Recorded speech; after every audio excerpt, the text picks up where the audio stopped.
Hello, everybody, and welcome.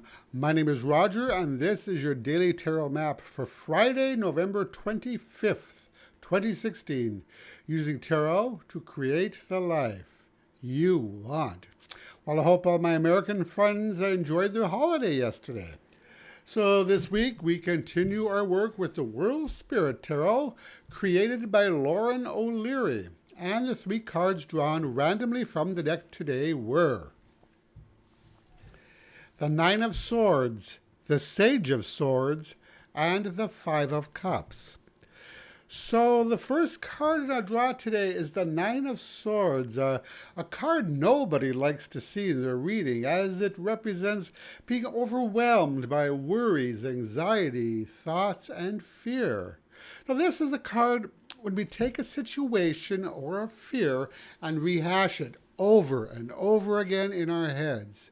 So this might be a situation where we acted or said something that we now regret, or an event coming up in the future, such as a presentation that we have to give, or a difficult talk that we're going to have with someone. Could be a painful situation or a scene that we now can't forget. Whatever it is, this card is about thinking about the worst case scenario.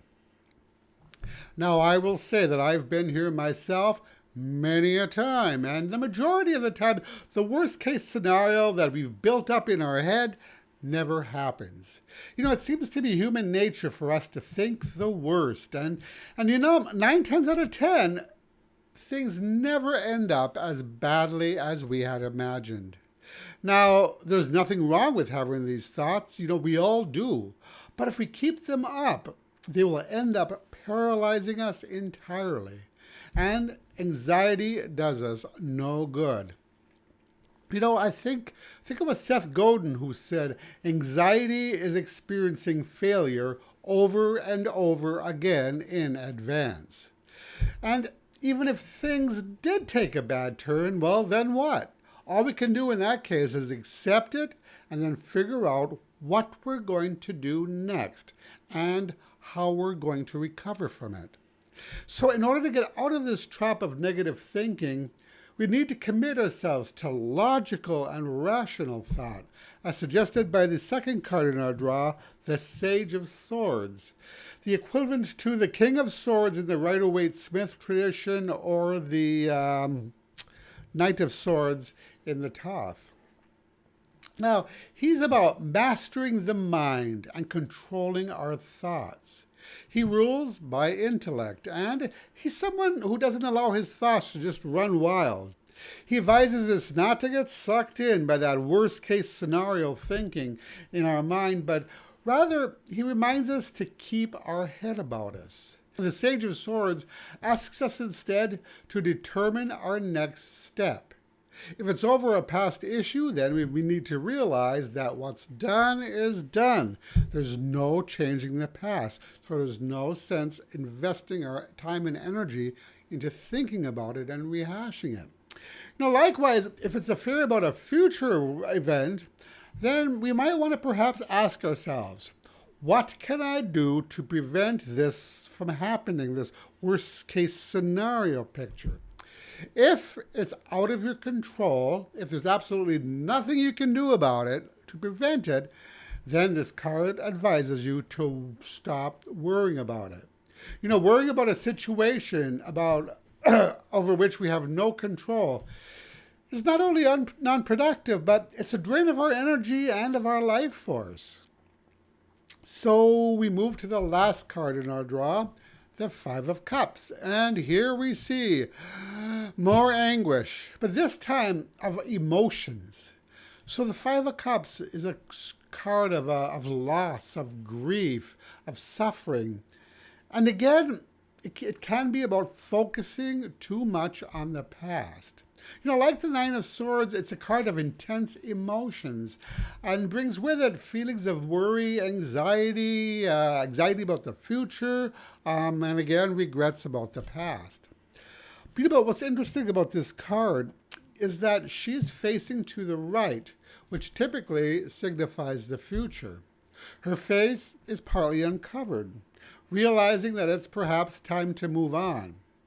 Now, when the Five of Cups appears as advice, it suggests that perhaps change may be necessary. Definitely change the way of thinking, as we saw with the Nine of Swords.